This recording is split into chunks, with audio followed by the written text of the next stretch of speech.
ഈ നീതിക്ക് സന്തോഷം നമ്മുടെ ഈ ജഡിക സന്തോഷമല്ല, മറിച്ച് എന്താണ്? ഇപ്പം ഒരാൾ ഒരു സംഭവം, നമുക്കൊരു ഉടുപ്പ്, 2 ഉടുപ്പുള്ളവന് ഒന്ന് കൊടുത്തില്ലാത്തതിന് കൊടുത്തു കഴിയുമ്പോൾ നമുക്കൊരു സന്തോഷം ഉണ്ടാവും. 2 സന്തോഷം ഉണ്ടാവും. ഒന്ന് നമ്മുടെ അലമാരി സാധനം പോയി കിട്ടിയില്ല എന്ന സന്തോഷമുണ്ട്.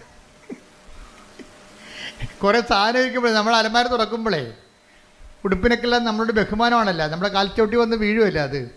അപ്പോൾ വീട്ടുകാർ വിഷം ഉണ്ടാക്കി, ഇത് ആർക്കും കൊടുക്കാൻ പാടില്ലേ എന്ന് വെച്ചാൽ അപ്പോൾ നമ്മൾ പറയും ഇത് കണ്ടുമുട്ടേണ്ട ആൾക്കാരെ. ഇപ്പം എല്ലാവർക്കും ആവശ്യത്തിന് ഡ്രസ്സാണെന്ന് നമ്മൾ പറയും.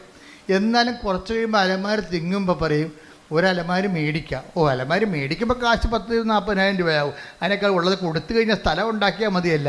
ആ ഒരു സന്തോഷം ഉണ്ടാകും കൊടുക്കുമ്പോൾ. അലമാരി കാര്യമാകുവാനുള്ള സന്തോഷം അത് ജഡിക സന്തോഷമാണ്, ദൈവരാജ്യത്തിൻ്റെ അല്ല. പറഞ്ഞ മനസ്സിലായില്ലേ? ദാനം ചെയ്യുമ്പോൾ നമുക്കുണ്ടാകുന്ന സന്തോഷം, ആ സന്തോഷം ജഡിക സന്തോഷം എന്ന് പറയും. അതെന്താണ്? ലോക അരൂപിയാൽ നയിക്കപ്പെടുന്നതുകൊണ്ട് നമുക്ക് കുറച്ച് സ്ഥലം കിട്ടിയല്ല, അതിന് പുതിയ സാധനം വാങ്ങിക്കാമെന്ന് ഓർക്കുമ്പോൾ നമുക്ക് സന്തോഷമുണ്ട്. അതിൽ ആ ദാനത്തിലുണ്ടാകുന്ന സന്തോഷമാണ്. പക്ഷെ അത് പരിശുദ്ധാത്മാവിലുള്ള സന്തോഷമല്ല. നിങ്ങളീ പറഞ്ഞ പല കാര്യങ്ങളും നമുക്ക് അനുഭവിക്കുന്ന പല വിഷയങ്ങളും ദൈവവുമായിട്ട് ബന്ധമില്ലാത്തതാണ്. പക്ഷേ ദൈവത്തിൻ്റെ